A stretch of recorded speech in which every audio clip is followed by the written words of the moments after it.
This is Guardian Radio, your station for up-to-the-minute news, intelligent, interactive, and engaging conversation. 96.9 FM. The views and opinions of the hosts and guests are their own and do not necessarily reflect the position of the management and staff of Guardian Network. Culture and civilization. They do not know what we are capable of. They do not know what we are thinking. Because my work has only just begun. Up you mighty people, up you mighty people, up you mighty, up you mighty, up you mighty. Feel it down in your soul, till you can't control it. Put your hand up to the sky, mama don't ask why. In these dark and lonely times, we gon' turn the tide. If you're looking for a sign, turn and look inside of you. Your body is a temple, your sweat is holy water. Every move you're making is praise unto the master, yes.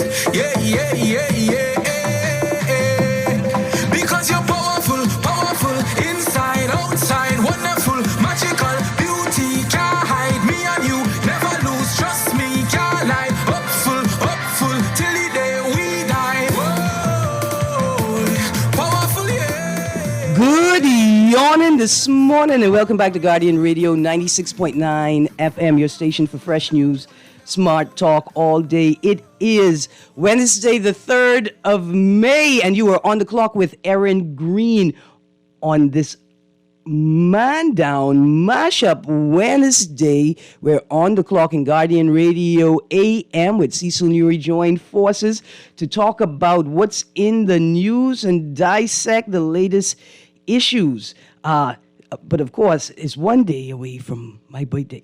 So we are going to be continuing our week of giveaways, and we are giving away copies of Lutzka and Other Fantastic Tales by Patricia Glinton McCollis. Tomorrow, we're going to add some goodies from local vendors into the giveaway pile.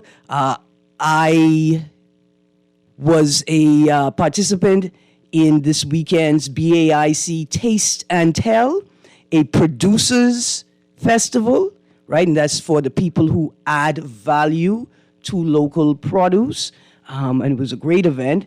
Maybe we're going to talk about that. Maybe we talk about that a bit this morning. Hey, Newry. Mr. Newry was there as well. And I was teaching him a thing or two. You know, I got cousin, the king is my cousin. I got some reindeer herding people, you know, the Sani people. They look like my cousins from Long Island. And so I was teaching Yuri how to sell ice to Eskimos. We was doing the thing. And even our guest today, Mr. Ian Munnings, was there. And so maybe that's what we talk a bit about today. That may be a good talk. There's lots in the news. There's sad news. Al Dillard, Consul General to Toronto, dies at 68. This is in The Guardian at the bottom fold of the front page. He died at his official residence in Toronto on Monday evening. His longtime friend, Minister of Foreign Affairs, Fred Mitchell, announced yesterday. Dillard, whose full name was Albert King Dillard, was 68. Mitchell informed that the Consul General was discovered by the consulate staff when he could not be reached yesterday morning. The emergency services with the consulate staff entered the premises and discovered that he had passed away. It appears that he died from natural causes. And we want to say condolences to family and friends, Mr. Al Dillard, and we want to say thank you for lending him to us, for he was in the government service, you know, dedicated to country, dedicated to the Bahamian people, and it's an unfortunate affair. There's some other news in the paper today, but let's get rolling with the giveaways, right? Let's get rolling with the giveaways. So I want to play, gentlemen, this morning I want to play the How Bahamian Are You game show, Jubilee Edition. Jubilee Edition. Remember, guys, the 5th of, I don't know if you all remember in yesterday's paper. Oh, in fact, you got it right there.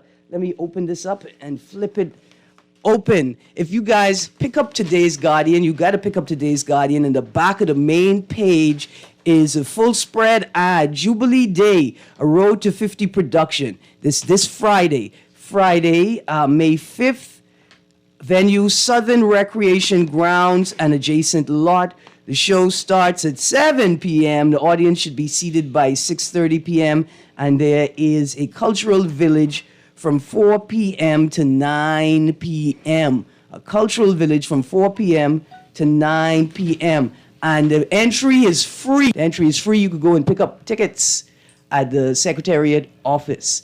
I have a small notice somewhere to tell you where the office is, but I think the most important thing is Montague Gardens, right, the office there. the office of the Governor General. Right, absolutely. That's not the most important part. It's free. Free is always good. Yeah, don't mind you go pick up a ticket. I like That it. means it could be crowded. Yes. Right. But here's what to do. Come with your chair. And if you like a business person, in fact, see, this how you make things work in the Bahamas. You as a business person, small business person, you do party rentals, right? You do party rentals. What I doing is I put in every single chair I have available in the back of my truck and I pull it up out there. And I'm gonna go to the organizers and I can say, look here, let's work out a deal. I'm gonna give you these chairs for 50 cents a piece, 2 for $1 to use tonight. You gotta stick my card on it. You gotta let me put my card on it, and you gotta let me talk to people and try sell a little bit of my business out here. Well, we got the people, because you got the people and I got the chairs. Let's work together. Yeah, it's possible. That's doable. Yeah, I mean that's the hustling spirit. I think that's the hustling spirit we miss in this town. I always say I don't like to see young men on the road with slippers. You wearing basketball clothes and slippers. You don't have a basketball in your hand. You ain't been on the court to play ball in 7 years. Reason that's a problem is you're not ready for the ride. You're not ready for the boy to stop in his truck and say, look here, I need 5 strong men right now. Let's go. See, that's a part of why the Haitian migrant population is dominating in the workforce, because they ready. The boy say, look here, I can leave my house at 4:30 in the morning, so when the boss ready to leave his yard at 6 a.m., I in the truck catching my last half hour of sleep. I ain't getting left behind. I can be at that job. So I say to young men, look here, y'all like that slipper life? Y'all also always have a backpack with nothing in it. You should have your work shoes in your backpack at all times. You just never know. So you're talking culture and how to teach this culture to have young Bahamian men prepared always. Yeah, always. I like to tell the story. I tell you what, Family Island determination. I liked when we created a new portfolio in the Ministry of Agriculture, Family Island Affairs. I think eventually it needs to become a standalone ministry. Why? Because Family Island determination has driven this country forward, right? Far greater than government political will. Family Island determination. I got a neighbor. This boy started his company, which may be the premier, if not in the top 3, the premier crane company in the country. The journey started one day when he got a call from his cousin to say, I need help. We got a big job. And he'd turn and look at all us and say, hold down the fort. I'm coming right back. And that's the moment his career started, right? Because he's prepared. Family Island boy. He look at us, we was having fun. He was having a good time. He look at us, I gotta go. How accessible are work boots? Are they pricey, expensive? Very. They are? Very. Yeah. So perhaps that is something that we, as persons who are trying to empower young Bahamians, can provide. Right. Or give them access to, say, hey, I get it for $70 instead of $200. Right. So if you could prove you got your job letter, say I'm starting on the job, first job, you could get a discount at particular vendors, right? Or the construction association, and maybe the various unions of construction workers. Like there must be a union of masons. You all have a union of masons, right? I don't mean Masons Edition either. No. But there should be, because those unions, Some kind of guild. right, first of all, for professional standards, are given. But outside of that, that union should be negotiating with local vendors to provide discounts for members of your union.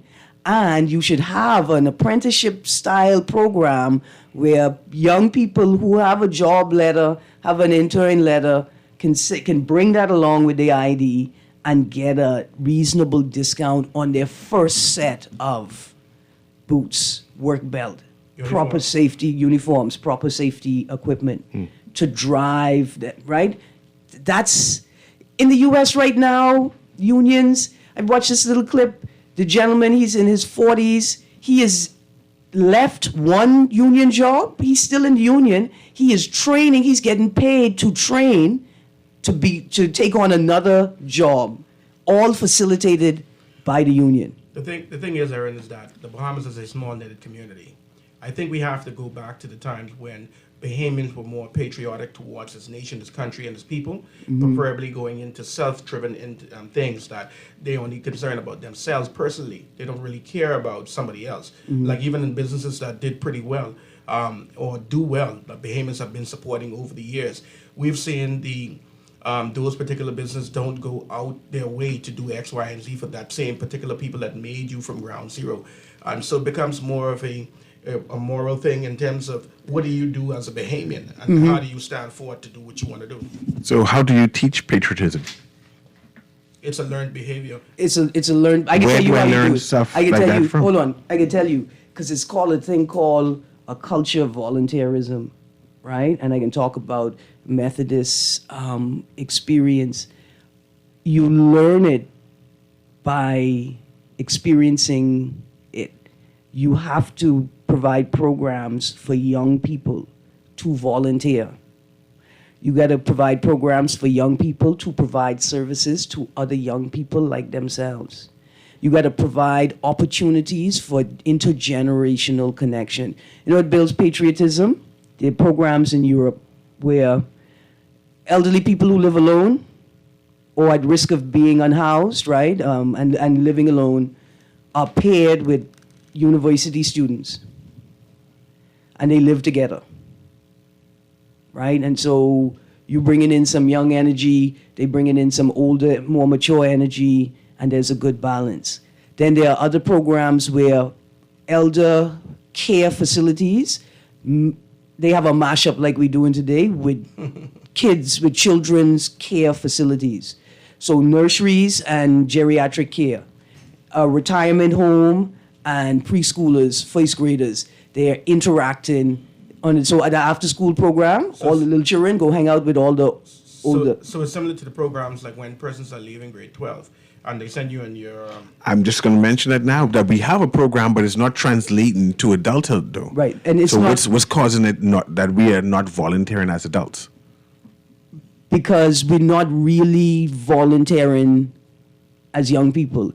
Those programs are requirements. And unless the program is designed and operated in a different way, it's not just a requirement, this is a culture. Right? You shifting young people into a different culture. It doesn't work. And I think you really do have to get them young. And if you don't get them young, this opportunity, it has to be, I'm going to say like a spark moment for that 13, 14, 15-year-old. It has to, either it has to be consistent or it really has to have an impact on their life, right? So it means that the people engaged in the program really have to connect with those young people. Get to buy into the project. Yeah, but they buy in. It's just like on the radio. People get excited about what you're excited about, right? And so we as adults have to bring a level of energy to it, but the authenticity as well. Young people, they can detect when you're not being real. Fast.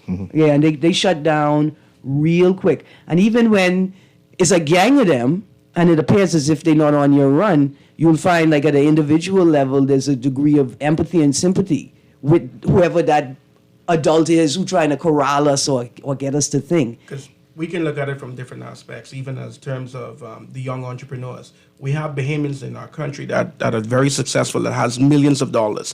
And, you know, the entire blame should not be to governments, you know, because governments come and governments go. We as a people, we live here. This is our country. Until we as a people decide to say, you know what, this is our nation, this is our country, we want to see the changes happen. It is going to occur not just by just one set of people, but us all. This is how we grew up as a nation to become the nation that we are today. And I think that we're going away from that. because the successful people in our communities, once they have made it out of those particular areas or the areas that we looked at and saying that they are similar to the ghettos, they really don't look back to say that young entrepreneur, that person, or let's partner with the government. Let us then raise some seed money to give them the empowerment they need. You can't go into the institution called the bank. Yeah. So where are these young entrepreneurs going to get the funding from and properly be and have all the infrastructure I'll tell you what, at their hands? We are, I think one of the greatest indictments, we are spending resources that should be earmarked and used for collective and national development on personal disposable experiences, right? So when you ask, well, where are these young people supposed to get the money from? The money is out there. We have not created systems in which people could access the money. So I want to make this point. We have this, the second biggest indictment is the refusal to transition from charity systems to structural reform. Those young people with the money, right, who don't go back into their communities, don't go back because you see the need, you feel the need, and then you have to cut yourself off because if you start spending money, you'll run out of money before you could even really substantively start creating solutions, right? You'll run out of money. So people tend to move away. But that's because there's only charity available. The only way I could help is if I'm prepared to make a charitable effort. If we gave young people different options to plug into the system, they would do it. If we had systems, if we engaged in structural reform, right? So I'm not putting up my family members forever, right? Like I got them an apartment, I trying to make money. You telling me, oh, I must be charitable and just let my family members live there. What I'm saying is, listen, I have this duplex or triplex. I'm willing to lease it to the government at the lowest rate possible, right? I'm willing to hit mortgage and property tax and 5% over that, maybe max. I'm willing to do that so that it's a part of a larger rental system. It's a part of a larger housing initiative that I know is going to support people. Just sitting there and putting my family in it and there's no return, there's no income to maintain it. I'm going to get tired of that. I'm going to get frustrated with that. But if the government said, look here, I see you have 3 triplexes.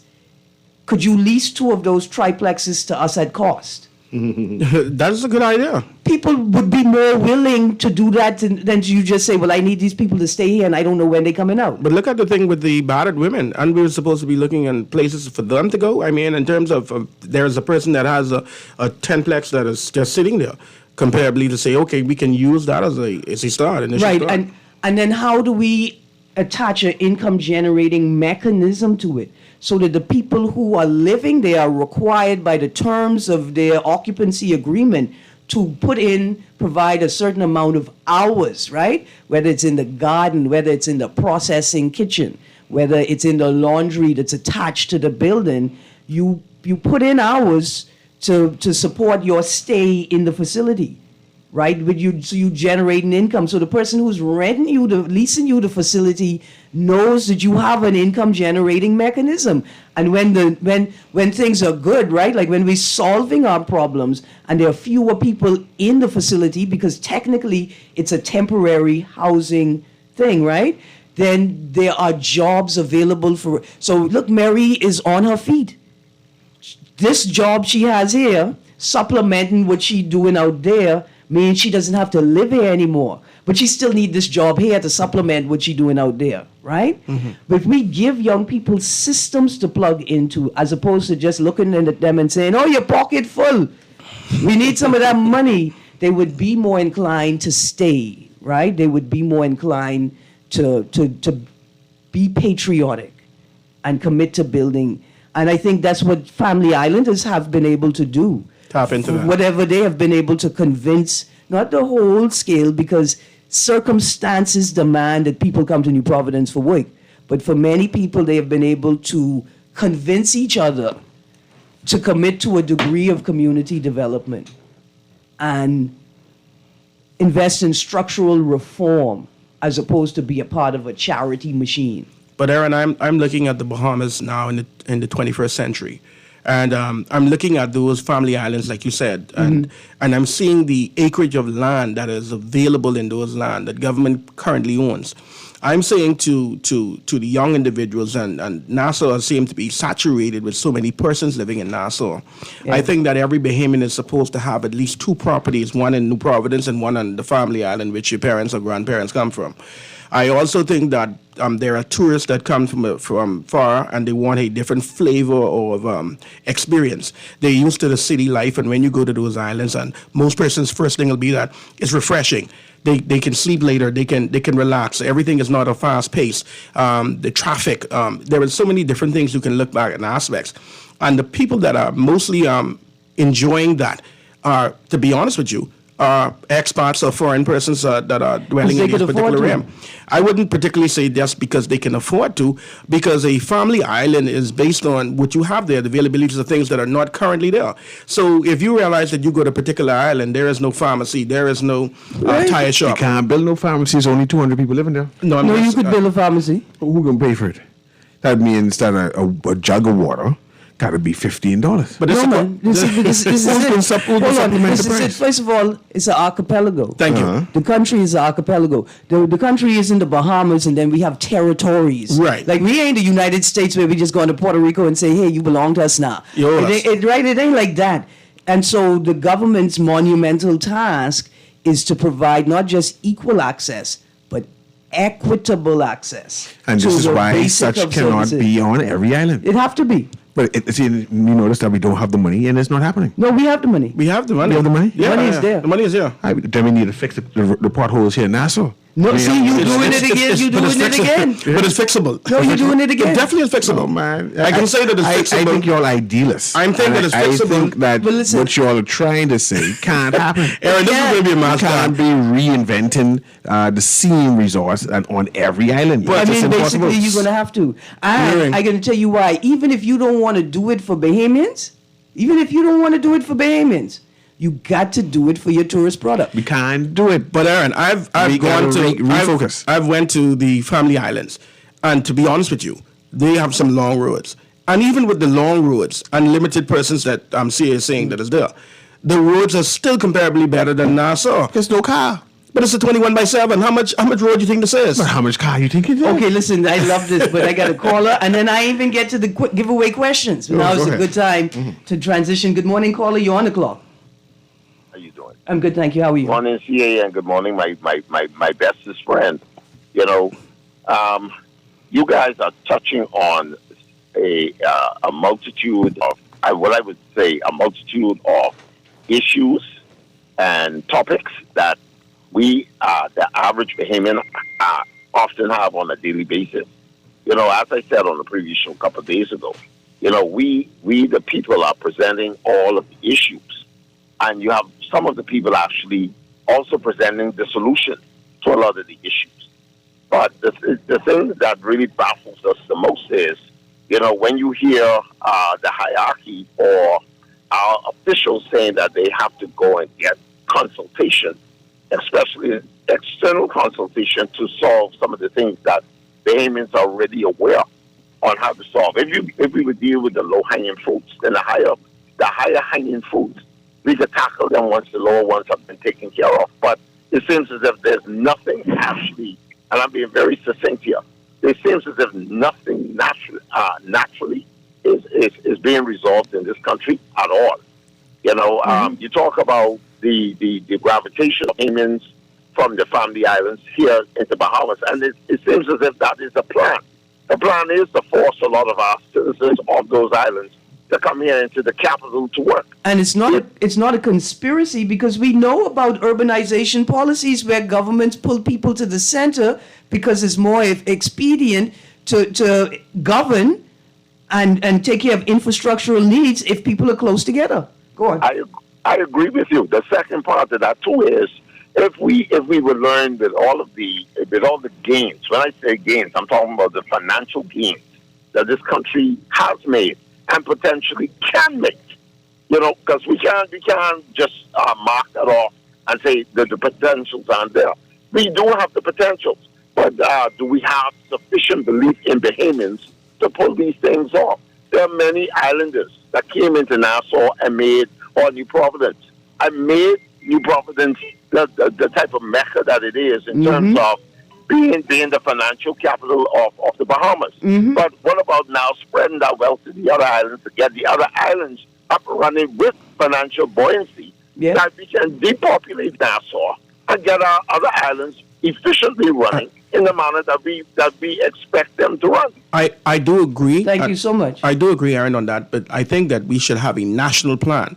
And the national plan will basically be where Bahamians, young Bahamians, old Bahamians that wish to go to the island of their choice, where they're from, they have the opportunity.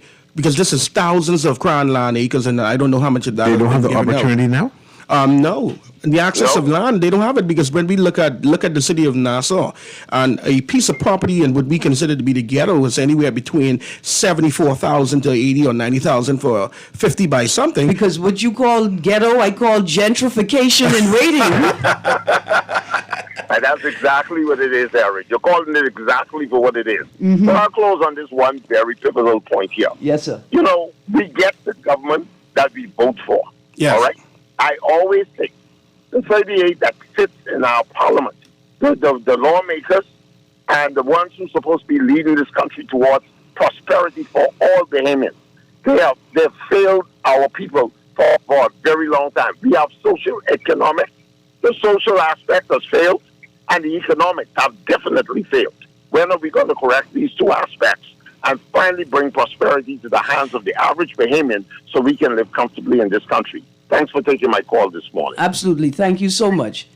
I think, Aaron, that I think the prosperity perspective of that happens again with us as a people.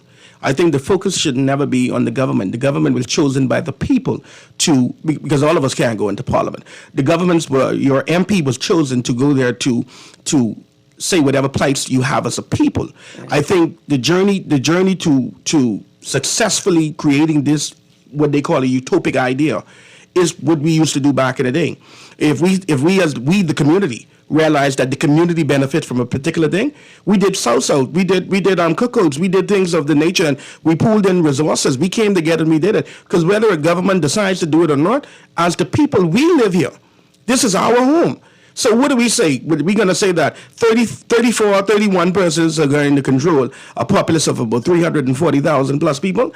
No, I'm thinking that you ought to be able to distinguish the difference between like-minded people and do what needs to be done to the benefits of us as Bahamians on the entire canopy. And that's not just here internally inside the Commonwealth. I'm talking about the Bahamians that have left also the Bahamas, having the opportunity where they have been making monies in foreign places as ambassadors to our nation, spending this money back home by going to the family island and deciding to put up an Airbnb, again, open up a gas station. They need to be able to plug into systems, and that's what we rely on the government for, not to give us jobs, but to create an environment in which we can create the jobs we say we want, to create the things we say we need. That's what government's job is. But listen, gentlemen, I ain't mad at y'all. I come here to play the How Bahamian Are You game show and talk funnery. It's a mash-up day. And y'all mashing me up with all this sensible conversation. Producer, play that song I just sent you, and then we're going to start the giveaway, the last 20 minutes of the show. Quick call in. Very quick game. I'm going to give you two choices. You pick a choice and you defend it. And I'm going to set y'all off now with the first one, my favorite one, coat suit or linen suit. Play that song for my producer. Take us to the break. The numbers to call are 323-6232, 325-4316, 325-4259. If you in the Bahamas but outside of New Providence, 242-300-5720. Producer, let the song play just a second. Remember, the first question of the day, coat suit or linen suit, when we get back from the break. But y'all check out this song from Freetown Collective. It's called Space for a Heart. I was born to be a storm. Keep my heart dry while others drown. I tell myself I'll carry on. I'll carry on.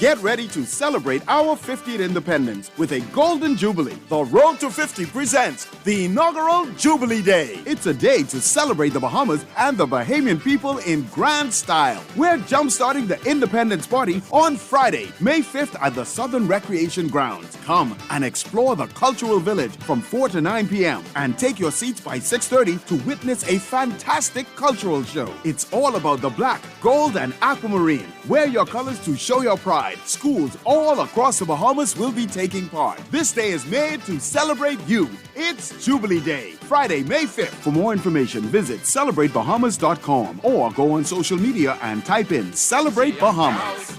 To be a Bahamian, proud to be a Bahamian, proud to be a Bahamian, yes, God gave this land to me. The 6th edition of the Bahamas Games are on the way. July 7th through the 15th. Get ready for inter-island sporting competition in the spirit of unity and camaraderie. Which island is gonna win? It's the Bahamas Games. Our nation, our talent, our games. And look out for the B-Games crew coming to your island soon. For more information, call 809-1242 or visit thebahamasgames.org. This is Guardian Radio 96.9 FM.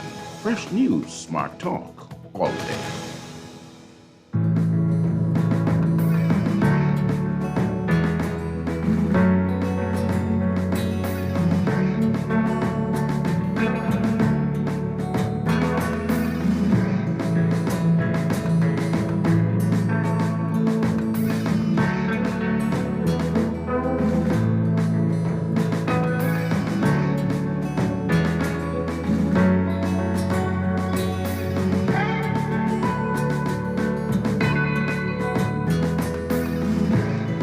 Good morning and welcome back to Guardian Radio 96.9 FM, your station for fresh news and smart talk all day. You're on the clock. In the break, my producer asked me if this is Bahamians. Okay, Freetown Collective they're not Bahamians, but these are perhaps some of the best, I want to say, folk artists in the region right now. And I got to do a little research. I haven't heard Bahamian music like this in a hot minute, right? Pat Raming is a Bayou make music like this. Maz, the musician, I think it's Joaquin.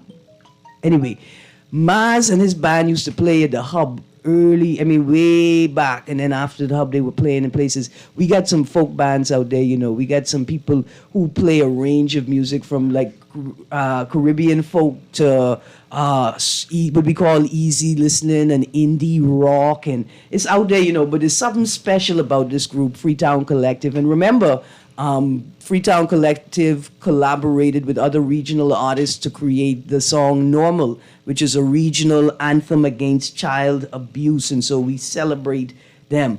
Okay, gentlemen, let's get back to the game. We don't have any callers yet, so I'm going to throw the question at you. Coat suit or linen suit, gentlemen? Remember, you could win, not y'all already get your copy of the book, but you can win a copy of Lutzka and Other Fantastic Tales by calling in and giving us your position. So there's 2 positions to choose. All you got to do is give us a semi-sensible answer why you've made your choice, and the first person to defend either side wins a prize. So, gentlemen, coat suit or linen suit? That's a rhetorical question. No, it's a question you have to answer. Coat suit or linen I suit? thought that was for the callers them to answer. It is, but they ain't calling, so now I need you to answer it. I've transitioned out of that linen phase. Yeah. That's a youthful thing. And for people who don't like wear clothes, lazy people. So I find that there are people who go to funeral in linen suit, and I look at them odd. You say, man, you ain't got no dress pants. Man, people's good until you you ain't say got lazy. no good shirt. It's laziness. It's laziness. You go to the person good funeral, you dress up.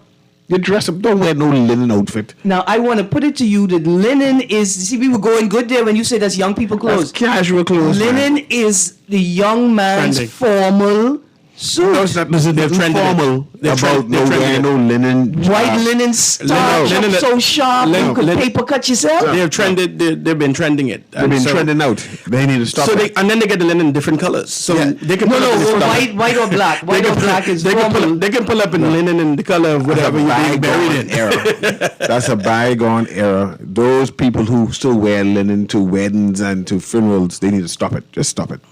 Get yourself a good blazer, and a good slacks, and wear that. It hot. First of all, it hot. Wear a short sleeve shirt. But what if they can't afford a suit? What does it cost a suit now? Well, it costs linen. You see linen price? $50 used to get you a pants and a shirt. No, Linen. man. You go in Miami and $25. You spend $50. $25. How much it costs to get a white linen suit shirt. made by the tailor? That's about. I haven't seen a tailor make a linen suit. $250. Go $250. I can buy a suit for that price. And you have to But buy your own linen. And you got to buy your own You have to linen. buy your own linen. See, you that's say- formal wear. That's a formal price. That's a formal price. So, okay, I got another one for you. Your position with your coat suit or linen suit, Ian? linen is more affordable. You wear linen? I don't, but it's What do you wear? What do you wear? well, I wear a suit. There you go. Because that is the time I grew up. I grew up in an era where you're going to church or you're going to a function, you ought to be properly attired, and that's the way we grew up. But now the new trending thing was that the linen, it costs about $50, and they can get some shoes matching the white linen and so forth, and they go to town. All right. Clocks or tennis? Oh, that's Clark's. That's the era we were in. I haven't worn a tennis or purchased a tennis in about, how long have I been out of school? Well, 25 odd years. What? What are they doing? How you exercise? I exercise. But the wife and I wear the same shoes. So when same size shoes. So when she doesn't want to wear no, because it's get dirty and she'd want a new one. Oh, so you just... I just assume necessarily I could be wearing this. You wear tennis sneakers, but you don't buy them. No, I haven't purchased any. I like that. So I wear her own shoes now. You're missing it, Aaron. You gotta. I can all depend on Sia. Sia said once she purchases shoes and she doesn't want anymore, he takes them over. So that. Yeah, that's how it is. I ain't buying it. That's what you do. Mm-hmm. I like that. Okay. What about you? Clocks or tennis? It depends. Gotta choose one. You got to choose one. For what function? I mean, what are you wearing? Where are you wearing it? Out. It depends, huh? Saturday night. Saturday night I wouldn't wear Saturday Clarks. night. I'd wear a pair of tennis. There you go. It's a tennis for him. See, it's interesting. This is why I like this game. I wear shoes. I like I said, I don't have no tennis. I like this game. There's a trend that Bahamian women were critiquing 6-7 years ago. There's a whole bunch of pictures of young Bahamians going out on a date, going out on dates, going out socializing. And the women were dressed to the nines. Yes. And the men wearing khakis, boat shoes, and a polo, preferably with stripes, because that's fancy, Yes. casual wear. And they were pointing out the discrepancy, the disparity, the difference between the styles. High casual, low formal for the women. That Bahamian man makes no effort to dress up. Right. For a woman. But at all. they hang up the shirt in the closet for a couple hours before they put it on. Oh, we get starch. The Let men the get a wrinkles starch fall up. out. Yeah, you get a starch up. Do you starch iron your polos? Definitely. That's an old school buddy. That's old school, man. I stopped using the iron. That's my contribution I haven't to ironed a earth bit. conservation. I haven't ironed in a bit, for true. That's a different generation. I mean- but Ian younger than us. Yeah. That ironing thing finished. BC and BPL forced that on But me. he knows that going to school they had some of with the cornstarch. I saw Sia with the cornstarch pants. That's way back when. That's when they had the pleated inside. That's way back when. Yeah. Sharp like I razors. got a text here that says, "Do you realize that linen was the choice of the English elite?" Text to you almost caused me throw away all my linen. But first of all, I need linen when I go see my cousin. Look here, Mitchell's could. I remember when you used to dress up, you used to have a tie on. Now you don't even make a of it, man. A bow tie. What happened to your ties? I used to wear a coat, a sports. I know, tie jacket. and I a mean, matching nice, shirt. nice. Look here, I used to go to. A long sleeve and people looking at you and say, look at her. You remember Plenty for 20? Yeah. I used to go there and get a pair of shoes to match every tie. Yes. For 20. Yes. But look here, we got a call on the line. Texter, thank you for that. But it's cool. Linen is cool. That's why it's important. Not because the English people, but I appreciate the contribution. Good morning, caller. You're on the clock. Good morning. How are you? Good morning. So I think I was the texter that you just read to. Okay, great. But there's a trend now for tennis with suits. Yes. So imagine a linen suit with a nice fresh pair of just white tennis. That's a trend. I can't see it. Listen, hold on. Y'all saw the Met Gala? Y'all don't watch the Met? I don't watch the Met Gala. Exactly. I only watch the banners the day after. Pass by. They wear all kind of thing. These young people wearing all kind of thing, ma'am. But that's No, not just young people. So here's the thing. Yeah. If you check out now, all right. So there's a trend now: dress for your day. Yeah. Right at work. Mm-hmm. So you can come to work in slacks, men and women. Slacks, a nice button-down shirt, and you can wear, and I'm going to use this brand for the lack of remembering another. Skechers has this where you just push your foot in, almost like a moccasin. Yeah. But it's nice, and some of them come in leather. But they're tennis. They're tennis shoes. Really. Ma'am, I definitely make sure you get a book. But I want to ask you this, I'm assuming you have a man in your life. What do men wear nowadays to go out on a date? Well, I'm not in the very young generation, but I do understand that mismatch where you see young ladies, dressed almost like Tinkerbell, and then there was a guy with the slouching pants and some tennis shoes, and one person looks like they're going to a sporting event, and then the other person looks like they're going for a nice classy dinner. You hear that right, Erin? Yeah. So that sounds like a polo shirt, ripped jeans, and Jordan shoes. Ma'am, please leave your number. Make sure you leave your number with the producer before you hang up. But I just got one more thing to throw out there. When did the trend of not wearing socks with your dress shoes start? Something wrong with that? I just saying, why you want to get bite up by mosquito on a fancy night out? Why you want to ruin the night with letting mosquito bite up your nice fresh ankles? Well, first of all, I don't like to see a man's ankles. I don't want to see it. So I would throw a question back to you. Yes, ma'am. When did the trend start of needing to show your ankles as a man? As a man. See, I don't think it's about the ankles per se. I think that somebody tried to bring gun in pants back. Short pants and loafers. Where the pants don't drop below the ankle, and the young people, they want to be different, so they just pick it up and didn't know how to explain all the naked ankles. Well, you don't wear socks if you're wearing loafers. That's loafers, though. You know how expensive loafers. Hold on, you know how expensive loafers are, and you ain't wearing socks with No, you don't put on socks with loafers. The ankle socks. Oh, no. Thank you very much, ma'am. Leave your number, You're very ma'am. welcome. Yes, leave your number. You definitely get in the book. See why I like this game? Because we get to delve into things that we think are not important, but actually are very important. Putting on lotion. Hold on, next caller, where you going? Call back. Next call. But I don't understand the styles of again, young men. This straight leg pants that is Ripped gunning. jeans. I imagine ripped jeans I cool with because I understand it. Yeah. But what's up with this straight leg pant? I mean, the pants so tight you can see what they thinking. Okay, I can tell you what. They're young people. This young City Boys 0, Imperialism 1. Y'all have been confuddled and confused into this. You notice that you can't run away. You can't run with them tight pants on. I say City Boys down 1, RBPF up 100. Is that due to the pants dropping below their waist, or it has due to the pencil leg? All of it. Everything. Okay, Everything. I didn't Christian Massive had a song say, "Pull your pants up, boy." Yeah, you can't. Listen, as older people, we have to let young people venture off, right? We just sort of put up an electric fence in case they go too far. If you could stand the shock, you could go further. But I just saying, you can't climb tree. You can't chase after your girl. And I don't mean chase after like stalker. I mean like, she got the bears. What about bending down? And she want to drink all. You just can't catch her because your pants falling around your ankles. So what if they bend down? Yeah, all of it. That just seems impractical. Forget wild. It just seems impractical, young people, right? But remember, here's how the thing started. Young men would wear their pants loose. They would wear baggy pants, and they wear one pair of shorts, two pair of shorts underneath. Now, there's a couple of reasons for that, right? One is you like to go in the ocean. You like to go in the water and you got an extra pair of shorts. You could take off everything. And then when you are done, you don't have to put those shorts back on because you got a pair of underwear, a second pair of shorts, and a pair of pants. That's a part of it.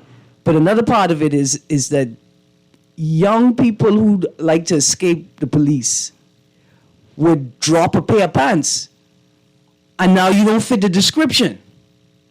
And that's why they's wearing 2 and 3 pairs of pants underneath the jeans. That's why, right? See, because we don't talk. Because we don't talk to each other. We don't know what we're doing or why we're doing it. We just following things that we think are trends. And so that's why, producer, let's take this call very quickly, and then we're going to get ready to round up the show. Good morning, caller. You're on the clock.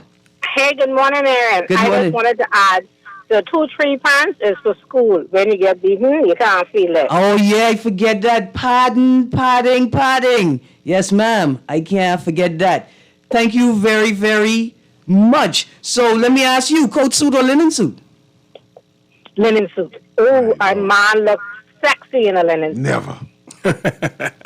Yeah, I don't know. It's something, give the producer your name so you could get a book, maybe give it to someone in the community. But if y'all ever seen Stalit music video for We Raking and We Scraping, Sculling and We Shaking, and you see all of them fine Inagua man them in their linen suit dancing, and you see Big Boy jump in there and do the splits in his linen suit. That's in the 90s, early 2000s. That's a bygone era. That's decades ago. Buddy, that's where you left your youth, my youth with me. I bringing that video into the future with me. Me still lead the Bahamas and Agwawee's big thing. I like it when you dress up. Big thing. Maybe I can get back to that, Mr. Nuri. I remember we used to dress up. Look at this. Look at this. People don't get so offended by the tie, man. Yeah. The mosquitoes don't bite through the linen. Let's get vexed women wearing tie. But your ties was different. It was nice. And his match up and everything. Yeah. Anyway, caller, thank you very, very much. Remember, leave your name with the producer, and we will make sure that you get a copy of the book. Thank you. No, thank you very much. They said the mosquito don't bite through the linen. That's because it's breezy. Linen don't cling to your skin. The mosquito can't hit skin. I telling you. Anyway, I want to thank you guys for playing the How Bahamian Are You game show with me. We didn't get to a lot of questions because Mr. Munnings insisted on some sensible talk about Family Island determination and Bahamian determination, and how the political class and we, the Bahamian people, could harness that to drive us forward. And last text, Erin, as a man, I could never dress formal and not wear socks. I don't know where that look came from. Producer, I wish I had told you to play the song by Ronnie Butler, the part where he say, and you got what? High heel shoes and no socks on. Smell like toe jam. The best of the Bahamas. Thank you for joining me. Stay tuned for the second hour of the Guardian Radio AM on the clock, man down, mashup Wednesdays. It's been a blast. Oh, waiting on the producer. I get a little more time to talk. Take a little time. He caught up. He caught up. I forgot to say, there's a concerning situation. Apparently, there's no gas in Acklands. We got to deal with that. That's what the Ministry of Family Island Affairs should be focused on. And you know what I expect to see in the 50th Independence celebrations? Hopefully, the University of the Bahamas and the School of Public and Oral History and the archives can pull together 50 years of migration in, out, and throughout the Bahamas. Anyway, up you mighty people. Have a wonderful day. We coming through, coming from this out of the archipelago. We have soul and colorful for soul, but them mashing up we good living, we don't live so. Call your neighbor them, rise we name again, state your claim again, tell them we go rain again, because you're powerful, inside, outside, wonderful, magical, beauty can't hide, me and you never lose, trust me. This is Guardian Radio 96.9 FM, Nassau, Bahamas.